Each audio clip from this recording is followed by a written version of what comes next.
آج یہاں یہ کیس چل رہا ہے کہ کیا ہمیں ہماری ریزرو سیٹس ملنی چاہیے کہ نہیں.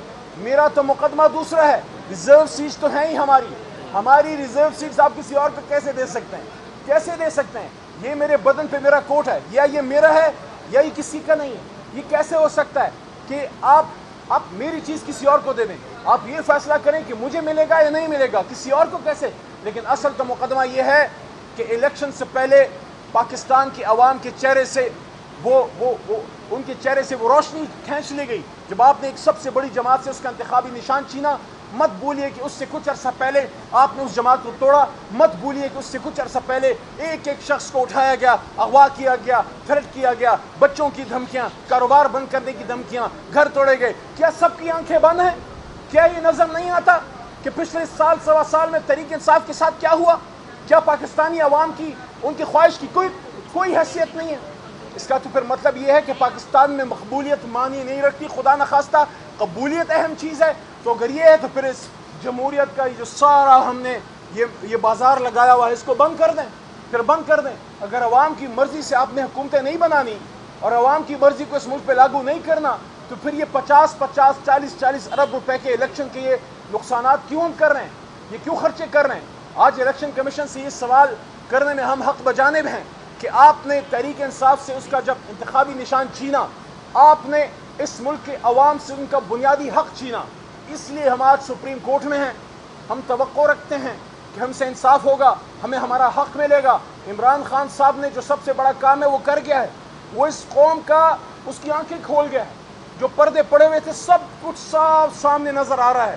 اب جیلی نارو داؤں سے بات نہیں بنے گی. اب عملی کام کرنا پڑے گا.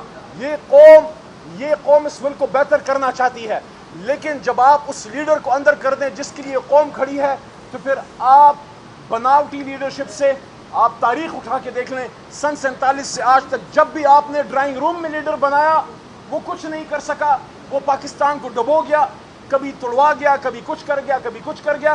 ہاں، وہ لیڈر جو پاکستان کے کھیت کھلیانوں میں غریبوں کے ان کے ڈیروں سے، تھڑے سے، نائی کی دکان سے، ایک چائے کے ہوٹل سے، وہاں سے جو رائے بنتی ہے اور وہاں سے پھر جس آدمی کے لیے عوام بسم اللہ پڑھتے ہیں اس پہ اللہ کی برکت آتی ہے. اس لیے ہم کہتے ہیں عمران خان صاحب کو اڈیالہ سے نکالیے، اسیران کو نکالیے. یہ جو بچیاں آپ نے جیل میں ڈالی ہوئی ہیں اس قوم کی بیٹیاں ہیں، وہ ماں ہماری ماں ہے ڈاکٹر یاسمین. آپ اعجاز چودھری کو نکالیے، پرانا سیاسی ورکر ہے. آپ نے جو کل کیا کہ 2 بار کے وزیر خارجہ کے ہاتھ میں ہتھکڑی آپ نے لگائی، میرے تو ہاتھ میں چلو لگائی، وہ تو لگائی سو لگائی، آپ نے اس کے ہاتھ میں لگائی. دنیا کو یہ میسج دیا کہ وہ وزیر خارجہ جو امت مسلمہ کو عمران خان کے حکم پہ اکٹھا کر گیا، وزارت خارجہ کی کانفرنس، دنیا وہ طاقتیں میسج دے رہی ہیں کہ جو امت مسلمہ اور پاکستان کے لیے کام کرے گا اس کے ہاتھ میں ہتھکڑی ڈالی جائے گی. آپ کو شرم نہیں آئی شاہ محمود قریشی صاحب کے ساتھ یہ کرتے ہوئے؟ اس لیے آئیں اس معاملات کو سمیٹیں، اس ملک کو ٹھیک ڈگر پہ لے کے جائیں. اس لڑائی سے کچھ نہیں ہاتھ آئے گا. عمران خان صاحب کو گولیاں مار دیں، جیل میں ڈال دیا، 3 دنوں سے جیل میں رکھا ہے. کیا اس کو 1 انچ ہٹا سکے؟ محرم کا مہینہ ہے. عمران خان نے اسی ہفتے جمعے کے دن جب یہ بات کی، عمران خان صاحب نے اس نے کہا کہ میں وقت کے یزید کے سامنے نہیں جھکوں گا. اور انہوں نے یہ بھی کہا، عمران خان صاحب نے مجھے کہا کہ بتاؤ آپ پاکستانیوں کو کہ میں یہ کہتا ہوں کہ غلامی کی زندگی سے آزادی کی موت بہتر ہے. تو اس لیے ملک کو ٹھیک کرنا چاہتے ہو، سب سے پہلے اپنی سوچ کو ٹھیک کرو. ملک کو ٹھیک کرنا چاہتے ہو نا، سوچ کو ٹھیک کرو. عمران خان صاحب کو باہر لے کے آؤ، ہمیں ہمارا مینڈیٹ واپس دو، پھر دیکھو یہ قوم کیسے آگے جاتی ہے.